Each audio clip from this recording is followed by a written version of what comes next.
কাতার আবারও পরিণত হয়েছে ফুটবলের মিলন মেলায়। মরুর দেশটিতে বিশ্বমানের ৬টি স্টেডিয়ামে শুরু হচ্ছে আরব কাপ ২০২৫, যেখানে লড়বে ১৬টি দেশ। দোহা, আল খোর, লুসাইল সহ ৬টি স্টেডিয়ামের গ্যালারি প্রস্তুত সমর্থকদের উল্লাসের জন্য।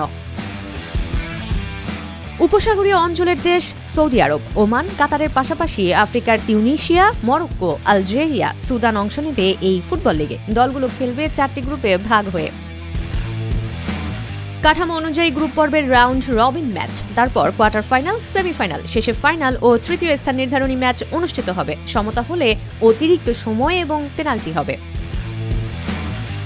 টুর্নামেন্ট শুরু হচ্ছে ১ ডিসেম্বর, ফাইনাল অনুষ্ঠিত হবে ১৮ ডিসেম্বর লুসাইল স্টেডিয়ামে। ২০২২ সালের বিশ্বকাপ ফাইনালও হয়েছিল এই স্টেডিয়ামেই। কাতারের লক্ষ্য শুধু খেলা আয়োজন নয়, বরং সংস্কৃতি, ঐক্য এবং সমর্থকদের উৎসব উদযাপন করা। মাঠে থাকবে সমর্থকদের উল্লাস, পতাকা, স্লোগান এবং ফুটবলের উত্তেজনা। প্রতিটি ম্যাচে উত্তেজনা ও নাটক থাকবে গ্রুপ পর্ব থেকে নকআউট রাউন্ড পর্যন্ত। টুর্নামেন্টে $৩৬.৫ মিলিয়ন বেশি পুরস্কার রাখা হয়েছে, যা আরব কাপের ইতিহাসে সর্বোচ্চ।